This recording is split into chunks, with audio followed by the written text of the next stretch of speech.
हमारे वीडियो अच्छा लगे तो लाइक करें और हमारे चैनल को सब्सक्राइब करें और घंटी का निशान दबाना ना भूलें।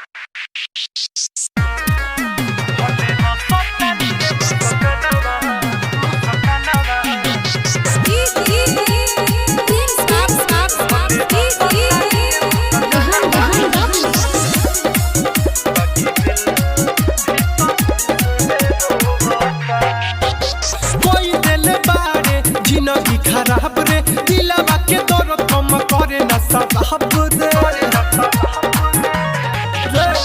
कोई दिल बारे जिंदगी खराब रे दिलवा के दर्द कम करे न साहब रे हमके छोड़ले दोसर के कारणवा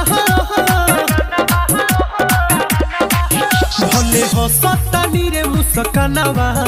बाकी दिल भीतरी से रोवाता जियते बानी ले लिखल जानवा होई दिल भीतरी से रोवाता। Mix by Aditya recording studio Gopalganj.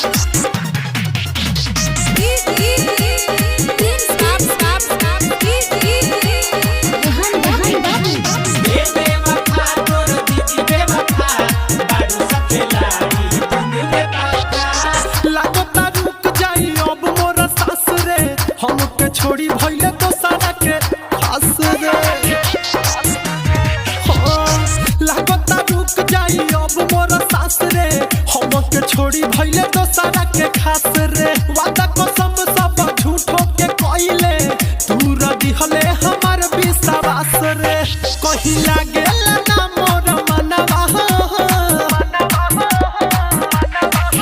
भले हो सतानी रे मुस्कानवा बाकी दिल भीतरी से रोवाता जियते बानी ले लिखल जानवा होई दिल भीतरी से रोवाता।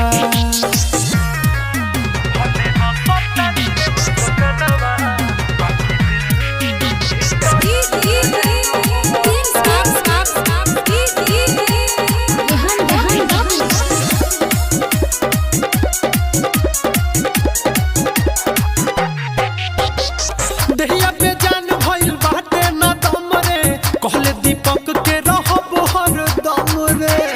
कारे भुला गइले सब दहिया पे जान भइल बाटे न दम रे कहले दीपक के रहब हर दम रे कहले रंजन से सनाथ सर मिला साचो के बारे ते तबे वफा सनम रे सब दिहले मनोज के धनवा भले हो सतानी रे मुस्कानवा बाकी दिल भीतरी से रोवाता जियते बानी ले लिखल जानवा होई दिल भीतरी से रोवाता कोई दिल बारे जिंदगी खराब रे दिलवा के दर्द कम करे न साहब रे हमके छोड़ले दोसर के कारणवा भले हो सतानी रे मुस्कानवा बाकी दिल भीतरी से रोवाता जियते बानी ले लिखल जानवा होई दिल